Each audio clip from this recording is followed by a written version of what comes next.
네, 4월 7일 보궐선거 이제 두 달도 채 남지 않았습니다. 여야 모두 3월 초쯤 최종 후보자 선출한다는 계획이고요. 아무래도 지금은 당내 경선에 많은 관심이 좀 쏠려 있는 상황이죠.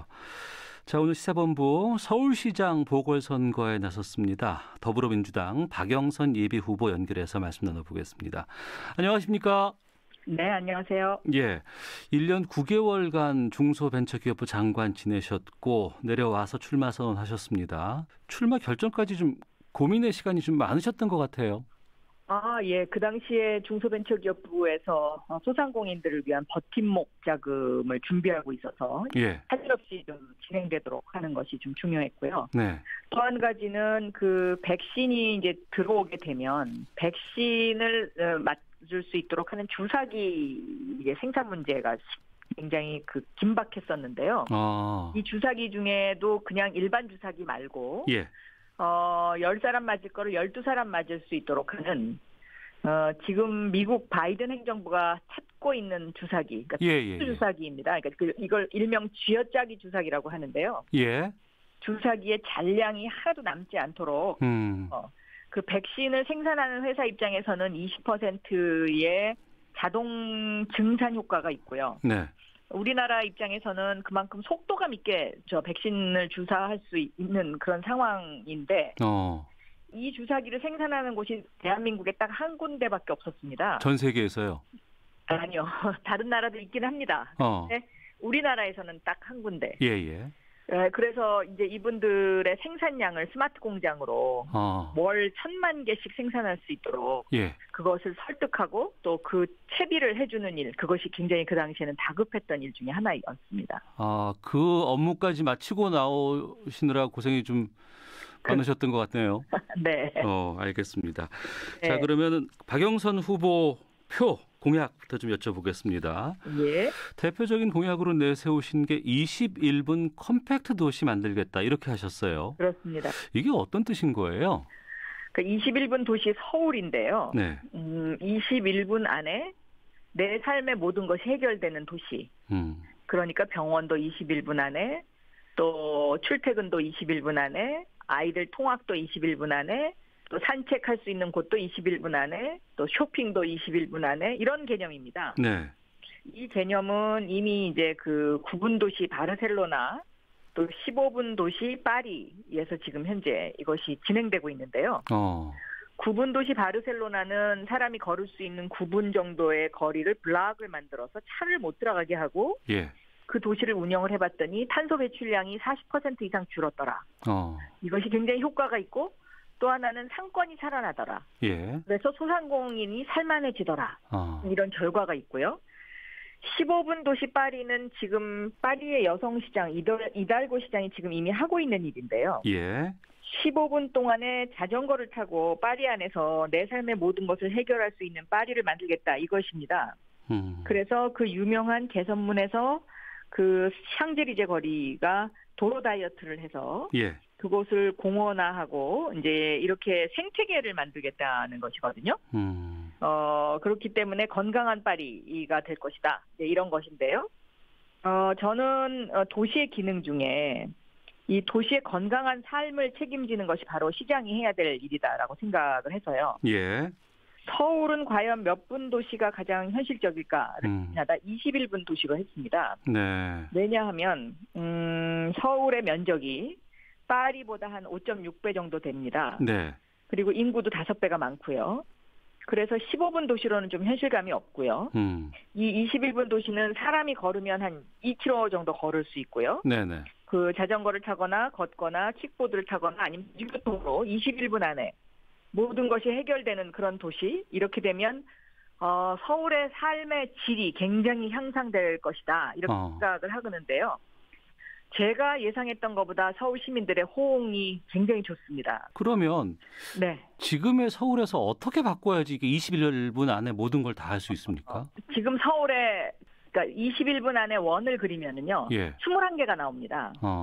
그러니까 21개의 그린 다핵 도시를 만드는 것입니다. 그러니까 강남에 살거나 아니면 뭐 강북에 살거나 아니면 강서에 살거나 강동에 살거나 어디에 살아도 대학병원 수준의 병원이 21분 안에 거리에 있고 또 콘서트홀이 21분 거리 안에 있고 또 내 직장이 그 안에 있다면 네. 저는 여기서 미세먼지 문제도 해결할 수 있고요.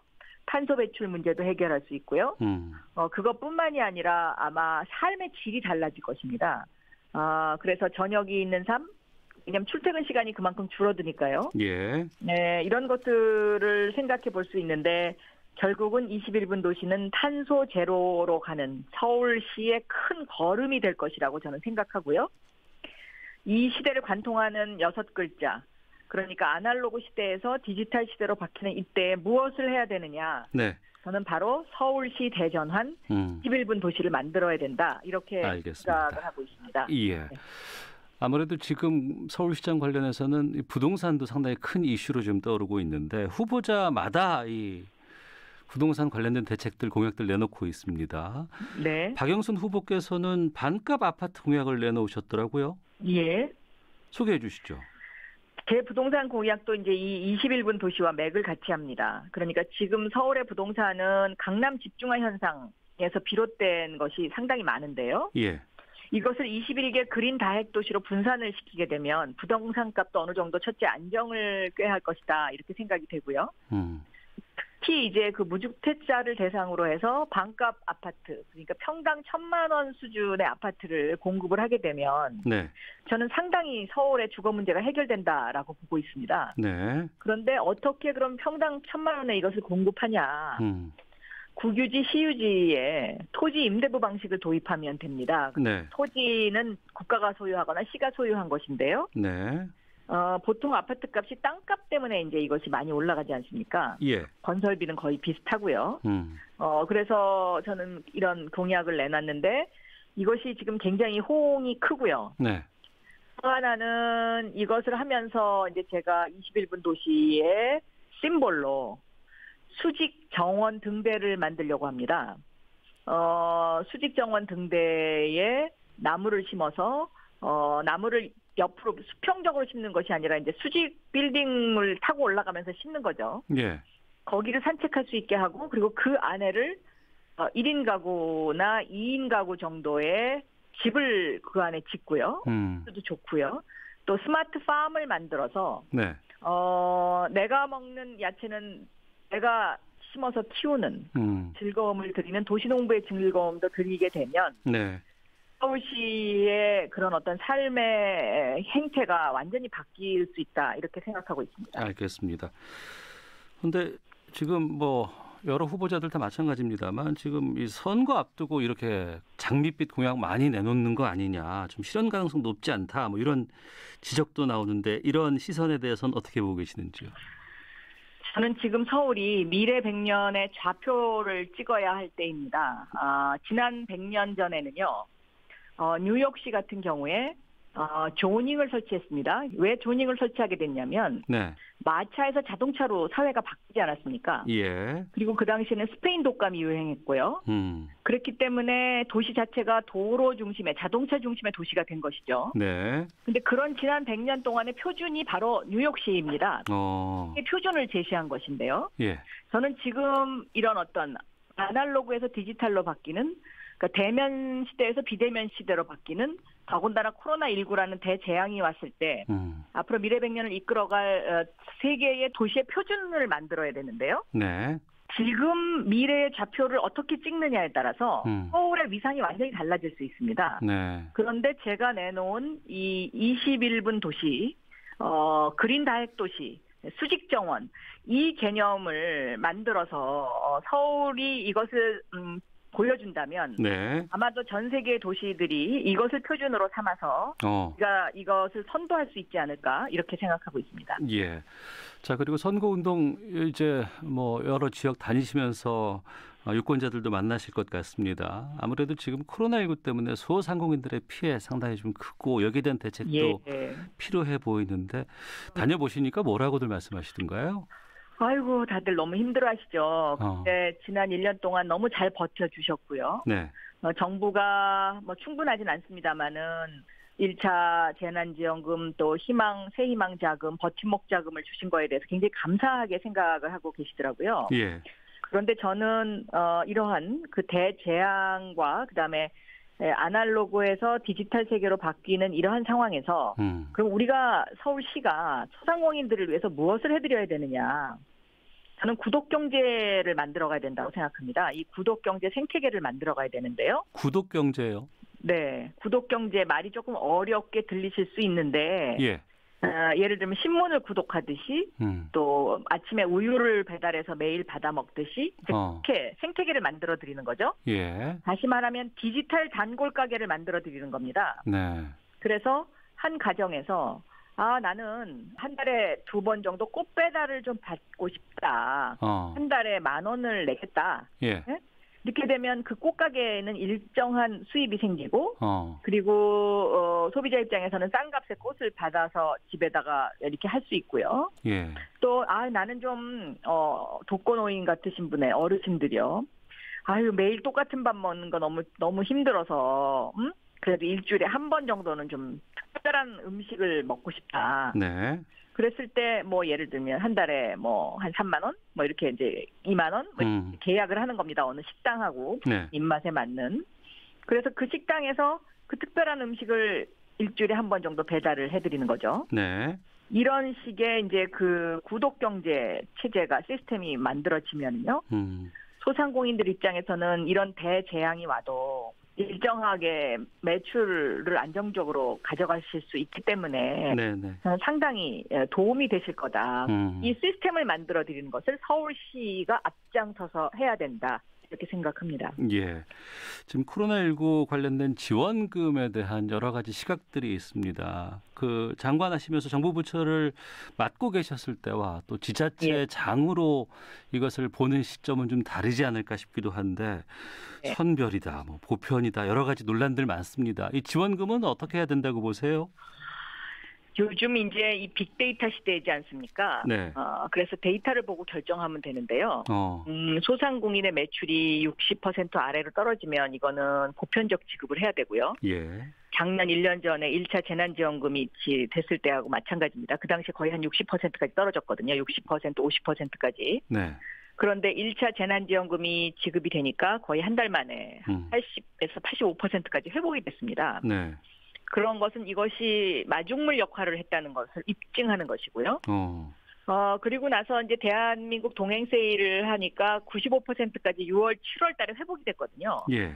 그러다가 8.15 사태 그 집회 사건이 있지 않았습니까? 예. 그래서 다시 전국적으로 팬데믹이 와가지고 매출이 75%까지 떨어졌어요. 네. 그래서 이제 새희망 자금을 선별적으로 지급을 한 것인데요. 저는 이번에도 그 설 매출, 이게 설 대목이지 않습니까? 네. 이 설 대목에 이제 아무래도 소상공인 분들이 아마 많이 힘드실 거예요. 여기까지 정부가 여러 가지 제한을 두고 있기 때문에. 네. 그래서 그 매출의 빅데이터를 보고, 소상공인 매출이 전년 대비, 아니면 2년 전 대비 뭐 한 60%까지 떨어지면 보편적 지급을 해야 되고요. 네. 그렇지 않은 경우에는 선별적 지급을 해야 되는데 이때 선별적 지급을 할 때 고려해야 될 상황은 소상공인 매출 중에 가장 매출이 적은 달이 2월 달입니다. 네. 이제 일종의 보릿고개 같은 건데요. 이 보릿고개를 위해서 이제 소상공인들이 연말, 설, 대목 이럴 때 이제 매출이 좀 늘어나는 것이거든요. 네. 그래서 이거와 비교를 해서 저는 정교하게 이 부분도 설계가 가능하다 이렇게 생각하고 있습니다. 예. 당내 경선의 파트너 우상호 의원 있지 않습니까? 예. 어제 정봉주 열린민주당 후보 간에 단일화하겠다고 발표를 했습니다. 네. 이 내용 들으셨죠? 네, 들었습니다. 예, 당 통합 전제로 한 단일화 얘기까지도 나오고 있는데 이 부분은 어떻게 지금 판단하고 계시는지요? 저는 긍정적으로 생각하고 있고요. 예. 할 거면은 빠르면 빠를수록 좋다고 생각하고요. 그리고 이제 당 통합과 관련해서는 물론 이것은 당 지도부와 당원의 의견이 반영돼야 되는 부분이긴 합니다. 네. 그러나 어쨌든 민주주의의 뿌리를 같이 하고 있는 정당이라는 점에서는 저는 긍정적으로 생각하고 있습니다. 네. 네. 그리고 정봉주 의원이 또 어제 전화도 주셨습니다, 저한테. 뭐라고요? 오늘 내가 우상호 후보 만났는데 이거 어떻게 생각하냐고. 예. 나 좋다고. 네, 내가 찬성한다. 그래서 내가 그 페북에 그러면 그런데 의견을 올리겠다고 해서 올렸습니다. 그랬더니 또 정봉주 의원이 바로 고맙다, 화이팅 하고 또 왔어요. 그러면 네. 3월 초쯤 되면은 여권 단일 후보가 나올 수 있겠군요.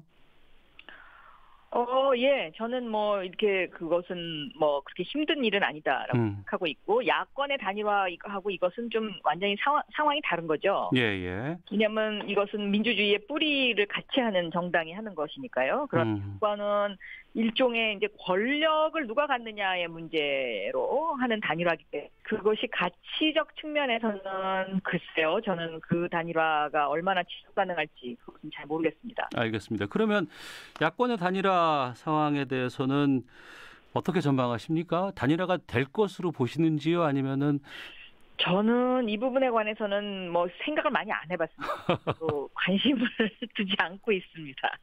하지만 이게 선거에는 상당히 많은 영향을 좀 주지 않을까 싶기도 하거든요. 영향을 줄 거는 뭐 주기는 준다고 생각하는데요. 예. 서울시 시민들이 처음에 이거 뭐 어떤 식의 단일화가 되느냐, 누가 되느냐 이런 데는 관심이 있을 수는 있지만은요. 네.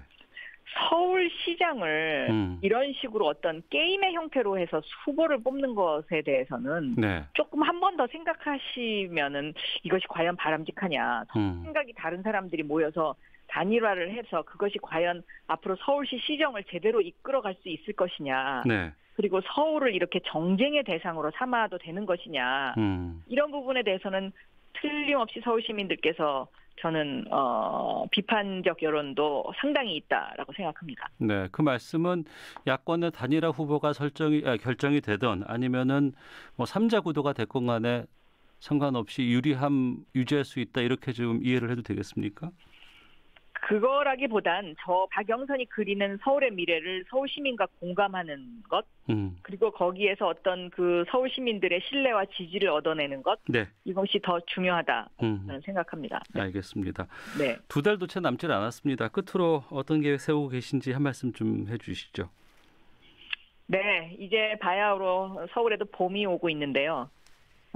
지금 얼음장 밑에서 봄이 오고 있습니다. 그래서 저는 서울에 많은 분들이 코로나로 힘들어하고 계시기 때문에 그 지친 삶을 살포시 녹여드릴 그런 봄과 같은 서울시장이 되고 싶고요. 그리고 서울 시민과 함께 서울의 미래 100년, 서울시 대전한 21분 도시, 그리고 수직 정원 등대 이것을 통해서 우리 서울 시민의 삶, 또 집값 문제, 부동산 문제, 그리고 여러 가지 노인 어르신들의 복지 문제 이런 것들을 해결할 수 있는 그러한 계기가 됐으면 좋겠습니다. 알겠습니다. 여기까지 듣도록 하겠습니다. 고맙습니다. 네, 감사합니다. 네. 네, 지금까지 더불어민주당 박영선 서울시장 예비후보 연결해서 말씀 나눠봤습니다. 자, 이어서 이 시각 교통 상황 살펴보고 헤드라인 뉴스 듣고 돌아오도록 하겠습니다. 교통정보센터 김민희 리포터입니다.